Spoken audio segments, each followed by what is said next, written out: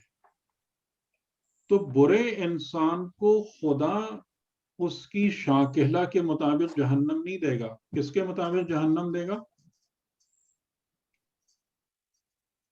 برائی کے لیے عمل کے مطابق دے گا، عمل کے مطابق دے گا.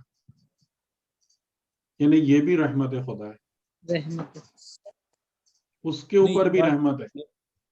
یہ بات ذرا دوبارہ سمجھائیے گا کہ جو اپنے اس کی شاکلہ اگر برائی ہے، اس کی شاکلہ جو ہے وہ اس میں برائی جو ہے، برا انسان ہے نا، جو برا انسان، عمل صحیح ہے نا. یعنی آپ اگر مومن ہیں تو آپ اپنی نماز سے افضل ہیں، اپنی نماز سے نہیں. جو نماز آپ ادا کرتے ہیں آپ اس سے افضل. یہ حقیقت نماز کی بات نہیں ہو رہی ہے. یعنی ہر نیکوکار انسان، ہر مومن اپنے عمل سے افضل ہے اور ہر بدکار اور برا انسان اپنے عمل سے بدتر ہے. ٹھیک. تو اس کو جزا کس بنیاد پر ملے گی؟ اس کی شاکلہ کی بنیاد پر. تم تعملون، جو تم نے عمل کیا، اور وہ بھی 1:1. نہیں تو یہ بالحسنہ اور بالسیئات، جی ہاں بالحسنہ اور بالسیئات تو شاکلہ ہی ڈیٹرمنٹ کرتی ہے نا. ٹھیک ہے نا، لیکن اس بنا پر جزا نہیں مل رہی نا. جزا کس بنا پہ مل رہی ہے؟ ہاں جزا تو ما کنتم تعملون، عمل تو کی بنیاد. جتنی وہ ڈیزرو کرتا ہے اس سے کم سزا ہو گئی یا نہیں ہو گئی؟ جی سر، کم ہو گئی. کیونکہ جو بالسیئہ، وہ نفس جو بالسیئہ ہے وہ زیادہ برا ہے، یا اس نے جو برے عمل کیے ہیں وہ زیادہ برے ہیں؟ وہ نفس خود زیادہ برا ہے. نفس میں ہے، عمل کم برا ہے تو اس کو عمل کی بنیاد پر. اچھا. تو یعنی اتنی رعایت ہے خدا کی طرف سے، اتنی رعایت ہے. خدا کا فضل و رحم. یعنی سر ایک بات پیش کلیئر کیجیے گا کہ وہ شخص جس کی شاکلہ اچھی نہیں ہے لیکن اس نے اعمال اچھے انجام دیے، اس کی بھی جزا اور سزا، اور جو ایک شخص برا تھا جس کی شاکلہ بھی بری تھی، اعمال بھی اچھے نہیں تھے، اس کی بھی سزا اور جزا جو بھی ہوگی وہ اس کے اعمال کی وجہ سے ہوگی. صحیح ہے؟ دیکھیں، پہلا جو آپ کہہ رہی ہیں کہ انسان کی صفات بری ہوں اور عمل ظاہراً اچھے ہوں، تو وہاں پر تو پرابلم ہم کو دکھ رہی ہے نا. کیونکہ خدا کیا کہہ رہا ہے کہ اصل پہلا کرائٹیریا کیا ہے جنت یا جہنم کی طرف جانے کا؟ جزا کی باری بات میں. ٹھیک ہے، اس بات کو غور کیجیے گا، اس بات پہ غور کیجیے گا کہ پہلا مرحلہ ہے کہ تم آخرت میں، حشر میں جب اٹھو گے تو تم جنت کے ٹریک پر ہوگے یا جہنم کے ٹریک پر ہوگے. پہلا مسئلہ یہ ہے. بعد میں وہ بات آئے گی کہ کیا ملے گا. تو پہلا یعنی جنتی یا جہنمی ہونے کی راہ پر آنا کس پر ڈیپینڈ کر رہا ہے؟ شاکلہ پہ. جاء بالحسنہ پہ اور جاء بالسیئہ پہ. یعنی تمہارا جس نفس کو لے کر تم اٹھے ہو، اس میدان حشر میں آئے ہو، اس نفس میں حسنات ہیں یا سیئات ہیں؟ کئی لوگ ہوں گے کہ جو ان بٹوین بھی ہیں. ٹھیک ہے، یعنی ایسا نہیں ہے کہ فقط یہ ہوں گے یا فقط وہ ہوں گے، ان بٹوین والے بھی لوگ ہوں گے، لیکن اب اس میں پھر وہی بات ہوگی کہ کون سی چیز کس پر غالب آتی ہے، پھر عمل کو تولا جائے گا نا. وہی کہہ رہا ہوں نا کہ عمل وغیرہ کی بھری بعد میں، ہاں صحیح ہے. یعنی وہ تو مورد حساب ہے نا، یعنی کہ جب آپ کہیں کہ اچھا بھائی لاؤ، لیکن پہلا تو یہ کہ تم اس راستے پہ چلائے جاؤ گے یا اس راستے پہ چلائے جاؤ گے. اچھا اس چیز کو ایک بار پھر کلیئر کر دیں کہ اگر کوئی حسنہ کے ساتھ آتا ہے تو اس کا اجر اس کو اس کی شاکلہ کے حساب سے ملے گا، یعنی اس سے بہتر ملے گا جو اس نے عمل کیا ہے. نہیں شاکلہ کے حساب سے نہیں ملے گا، اس کو بھی اس کے عمل کے حساب سے ملے گا. اتنا زیادہ ملے گا، اتنا زیادہ ملے گا جو عمل اور شاکلہ سب کو سپرسیڈ کر جائے گا. یہ کہاں لکھا ہوا ہے؟ یہاں تو نہیں لکھا ہوا ہے. یہ بالکل موجود ہے نا، فَلَهُ خَيْرٌ مِّنْهَا، جو اس کی حسنات ہیں اس سے زیادہ بہتر ہے. تو اعمال تو بہت پیچھے رہ گئے. اچھا اچھا اچھا 10 گنا اسی میں آ جاتے ہیں نا، یعنی 10 گنا بھی ایک سمبولک چیز ہے. سورہ سجدہ کی آیت ہے، فَلَا تَعْلَمُ نَفْسٌ مَّا أُخْفِيَ لَهُم مِّن قُرَّةِ أَعْيُنٍ، کوئی نفس یعنی کوئی پاکیزہ نفس اس بات کو نہیں جانتا کہ اس کے لیے آنکھوں کی ٹھنڈک میں کیا چھپا کر رکھا گیا ہے. جو ملے گا نا وہ ہمارے تصور سے باہر ہے. جو مومن کو ملے گا، مومن یہاں اس کا تصور ہی نہیں کر سکتا. لیکن جو بالحسنہ ہے یہ ایکچولی کوالیفائی کرنے کا سبب بن رہا ہے. ٹھیک ہے، جب خدا فرما رہا ہے نا فَأُولَٰئِكَ كَانَ سَعْيُهُمْ مَشْكُورًا، ان کی سعی مشکور ہے. یعنی ہم کوئی حساب سے جزا نہیں دے رہے، ہم اس کے شکر گزار ہیں. تو آپ شکر گزار ہو کے جو دل چاہتے ہیں، آپ پر کوئی پابندی ہے.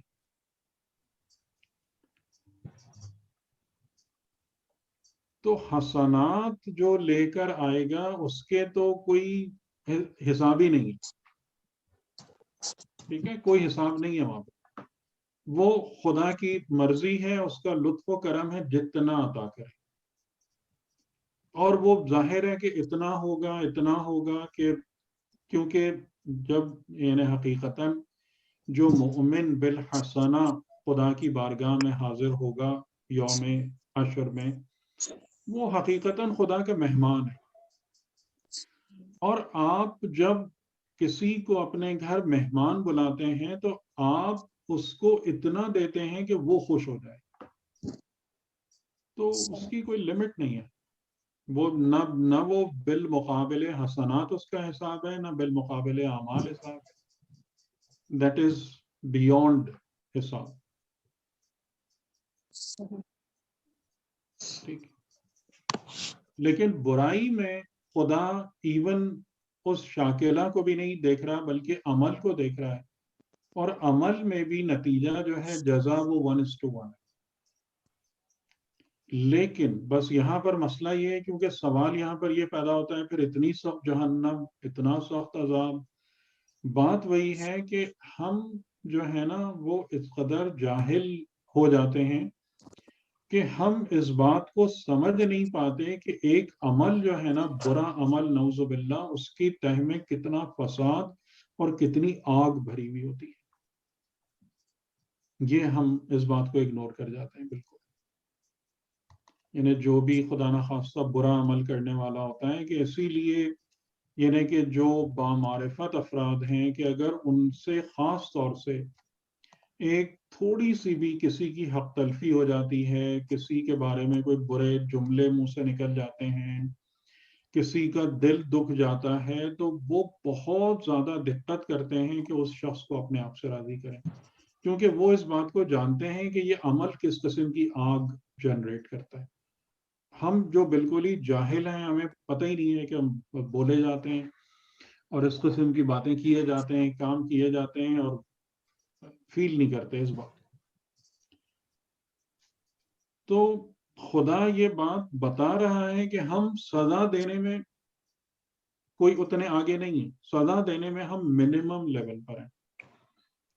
لیکن اگر تم اس منیمم لیول کو بھی اتنا تباہ و برباد کر دو، اس قدر آگ اور الاؤ جلا لو اپنے لیے اپنے حق میں، تو پھر اب اس کا کیا کیا جائے؟ ٹھیک ہے، تو یہ تو ایک الگ بات ہے، لیکن اصل نقطہ جس کو میں آپ کو بتانا چاہ رہا تھا ان آیتوں میں، وہ کیا ہے؟ من جاء بالحسنۃ ومن جاء بالسیئۃ، نہ کہ جو حسنہ اعمال کر کے آیا یا جو سیئات عمل کر کے آیا، یہ نہیں. ٹھیک، یہ بہت امپورٹنٹ پوائنٹ ہے ٹو نوٹ اینڈ ریمبر.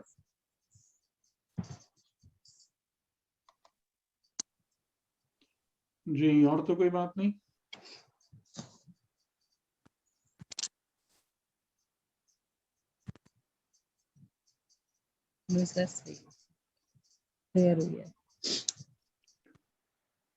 سر جیسے کوئی غریب ہے، مطلب غریب یعنی اس کی اتنی حیثیت نہیں ہے کہ وہ سخاوت کرے یا کھانا کھلائے، اور لیکن اس کے دل میں جو ہوتی ہے کسک ہوتی ہے، بار بار وہ سوچتا ہے کہ میرے پاس اتنا ہو اور میں کھلاؤں، تو یہ صفت اس کی جو ہے بعد میں کام آئے گی. ہاں وہ بھی ہو سکتا ہے، لیکن غریب کے لیے یعنی ہر حالت میں، جس حالت میں بھی خدا نے رکھا ہے اس حالت کے مطابق تقاضا ہوتا ہے. سخاوت، جی جی جی ٹھیک ہے، تقاضا اس حالت کے مطابق ہے. تو جس کو خدا نے غنی کیا ہے اس کا تقاضا ہے انفاق اور صدقات اور مختلف جگہوں پہ خرچ کرنا، مطلب دین پر خرچ کرنا، علماء پہ خرچ کرنا، مساکین، یتامہ، ان سب پہ خرچ کرنا، ان کی خبر گیری کرنا. جس کو خدا نے غربت میں رکھا ہے اس سے بنیادی تقاضا صبر اور خودداری کا ہے. صحیح. اس کو ان دو صفات کی طرف بہت زیادہ متوجہ رہنا ہے کہ اپنی غیرت کو فروخت نہ کرے اور صبر کرے. ٹھیک ہے، اس سے ان دو چیزوں کی توقع کی گئی ہے، نہ کہ مطلب ہر ایک سے ہر بات کی توقع نہیں ہے، وہ حالات کے مطابق ہے، یعنی جس کنڈیشن میں بندہ ہوتا ہے اس کے مطابق.